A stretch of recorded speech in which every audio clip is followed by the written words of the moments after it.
अस्सलाम वालेकुम दोस्तों, मैं आपकी खिदमत में हाज़िर हूँ फॉरेक्स मार्केट में गोल्ड के इंट्राडे और शॉर्ट टर्म एनालिसिस के साथ।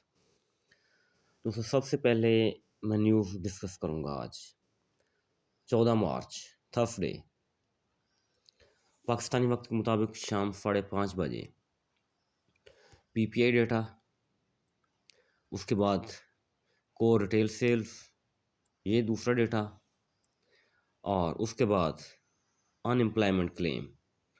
ये 3 हाई इम्पैक्ट न्यूज़ हैं और मैं आपको बिल्कुल क्लियर बात बताना चाहता हूँ, आपने ये ज़हन में रखनी है कि ये मार्केट के ट्रेंड को बिल्कुल बदल सकती हैं, यकसर बदल सकती हैं। ये लेवल ब्रेकर डेटा होगा, आपने एहतियात रखनी है। आज भी बदतरीन मैनिपुलेशन जारी रही मार्केट में। छोटे अकाउंट वाले लोग, उनको काफ़ी परेशानी का सामना रहा। तो एसएल बार बार हंट करती रही। थर्सडे वाले दिन भी मार्केट ने कोई अच्छी मूव नहीं दिखानी। मैं पहले भी ग्रुप में बता चुका हूँ कि छोटे अकाउंट वाले लोग ख़ुसूसन मार्केट से दूर रहें।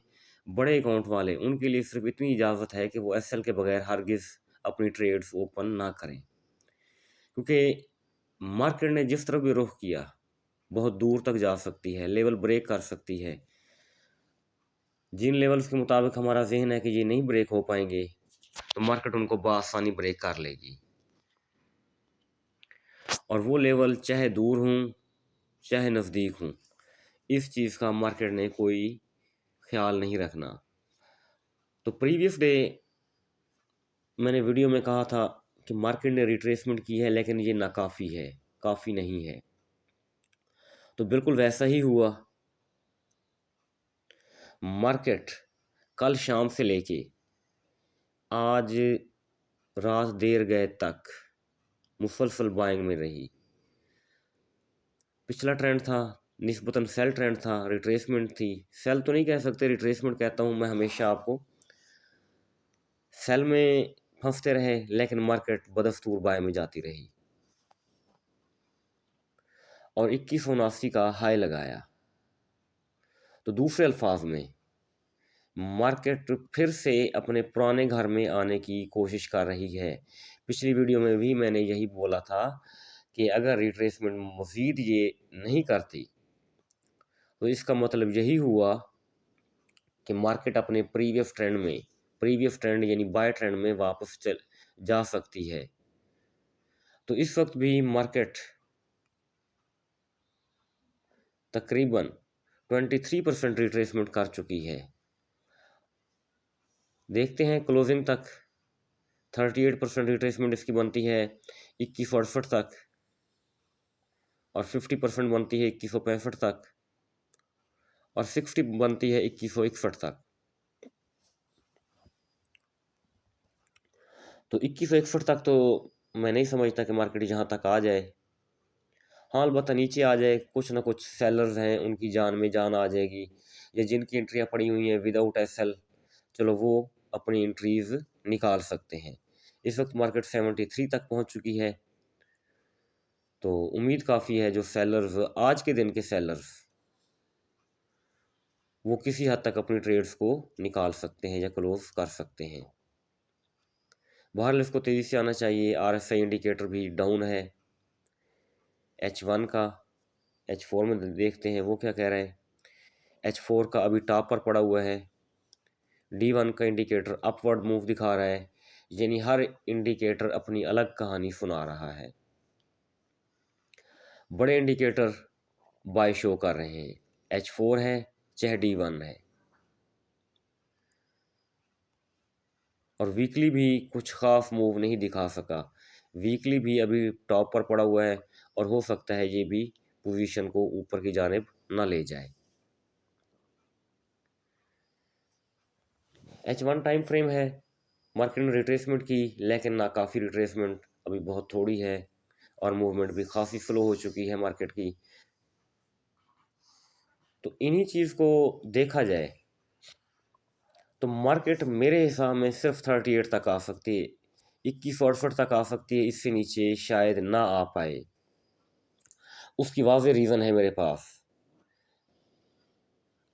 कि यहाँ मूविंग एवरेज को रुकावट पैदा करेंगे। ऊपर 38 का लेवल है फैबो का, नीचे दो मूविंग एवरेज हैं, तो ये दोनों मूविंग एवरेजेस मार्केट को दोबारा ऊपर की जानिब धकेल सकते हैं। ट्रेडिंग व्यू में जाने की कोशिश करें तो ट्रेडिंग व्यू इस वक्त पिवट पॉइंट के ऊपर है। पिवट पॉइंट के ऊपर क्या मतलब, यही होता है कि मार्केट बाय में रहेगी और दूसरी जानिब अपनी रेजिस्टेंस, पहली रेजिस्टेंस डेली के हिसाब से नीचे आने की थोड़ी सी कोशिश कर रहा है, या करेक्शन कर रहा है या रिट्रेसमेंट कर रहा है, बात एक ही है। वीडियो के शुरू में मैंने बताया कि हाई इम्पैक्ट न्यूज़ है 14 मार्च को, तो ये लेवल ब्रेकर न्यूज़ है। तो लेवल क्या है हमारे पास, पहली बात फर्स्ट लेवल और सेकंड लेवल, ये दो लेवल हैं। मार्केट ने, मैं गारंटी से कह रहा हूँ, जिस तरफ भी रुख किया ये लेवल ब्रेक कर देगी, चाहे 2200 का है चाहे 2100 का है। 2100 का लेवल ठीक है ब्रेक कर सकती है, लेकिन कुछ चीज़ें हैं उनको भी देखना होगा। मार्केट रिट्रेसमेंट नहीं कर रही, मार्केट बार बार ऊपर की जानिब भाग रही है, एक तो ये चीज़ है। दूसरा, सेलर्स और बायर्स का जो डिफरेंस है वो खासा ज़्यादा है। आपको ये बात अच्छी तरह इल्म है कि मार्केट मिनॉरिटी की तरफ आती है, मेजॉरिटी से दूर भागती है। सेलर 73% बैठे हैं इस वक्त मार्केट में, सेलर हैं 73%। तो मार्केट सेल में तो मेरे ख्याल में अभी इसका गिरने का कोई प्रोग्राम नहीं है, क्योंकि बार बार ये अपनी पोजीशन वाज़े बना रही है, नीचे गिरने की कोशिश नहीं कर रही। तो बेहतर था आज मार्केट पीवट के नीचे रहती, ज़्यादा से ज़्यादा ये क्या करती, पीवट से टकरा के दोबारा सेल में गिरती और पहली सपोर्ट या दूसरी सपोर्ट, कम से कम पहली सपोर्ट तो तोड़नी चाहिए थी इसको, जो 2151 है। 2151 के नीचे नीचे रहना चाहिए था मार्केट को। अगर 2151 के नीचे रहती तो हम वाज़े तौर पर कह सकते थे कि मार्केट न्यूज़ टाइम में 2136 को तोड़ देगी, क्योंकि नज़दीक पड़ा हुआ है 2136। 15 मिनट की कैंडल भी हमें मिल जाए तो हमें खासी तसल्ली हो सकती है, लेकिन ऐसा नहीं कर रही मार्केट 2136 से दूर भागने की कोशिश कर रही है और 2218 के करीब जाने की कोशिश कर रही है। ये कुछ चीज़ें हैं। DXY को देख लें, वो क्या कहानी सुना रहा है।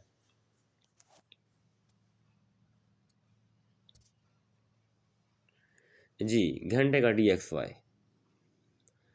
F2 से ऊपर उठा और मज़ीद थोड़ा ऊपर जाने की कोशिश कर रहा है। दिन भर DXY नीचे आता रहा और सपोर्ट 2 F2 से थोड़ा सा ऊपर हो रहा है, लेकिन पीवट के नीचे है। मेन मसला ये है कि ये पीवट के अभी भी नीचे है।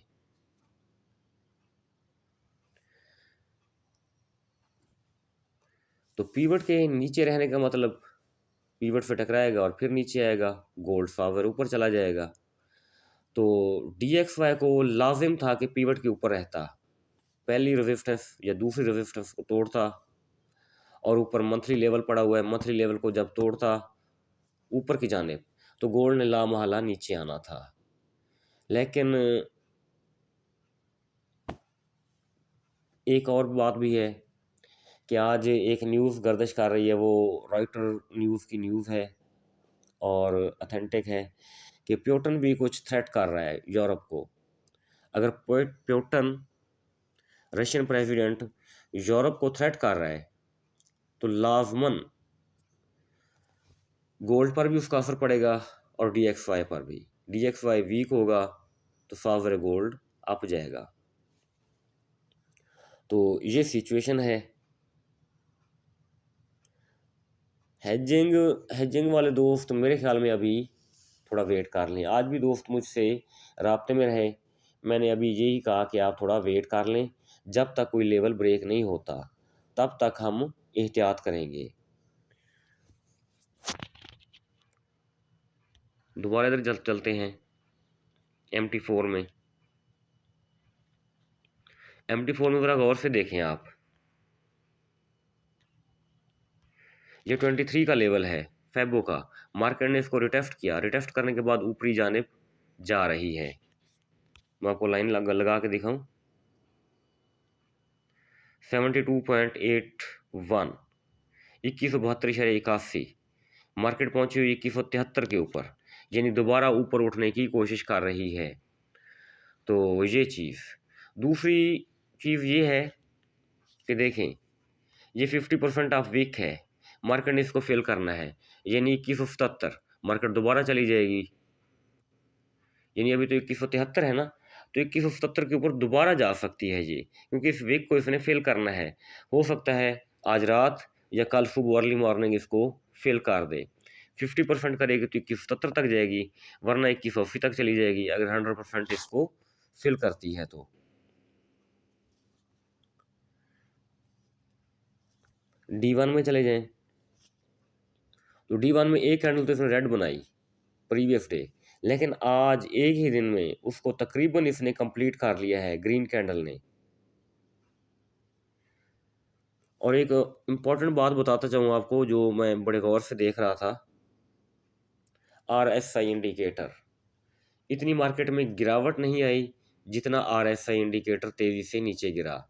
इसका मतलब यही होता है कि मैनिपुलेशन चल रही है, इंडिकेटर मार्केट सेट कर रही है, मार्केट की गिरावट ज़्यादा है, इंडिकेटर की जो मूवमेंट है वो तेज़ है, तो उस वक्त यही होता है कि मार्केट में मैनिपुलेशन हो रही होती है। तो तेज़ी से गिराने का मतलब ये है कि दोबारा हम इसको ऊपर की जानिब ले लें, ताकि इसके अंदर थोड़ा सा स्पेस पैदा हो जाए। दोस्तों एहतियात करेंगे कल के दिन, फिर अगले दिन फ्राइडे है, फ्राइडे वाले दिन भी एहतियात करेंगे। तो अपना बहुत सारा ख्याल रखें, मुझे दुआ में याद रखें। थैंक यू, अल्लाह हाफिज़।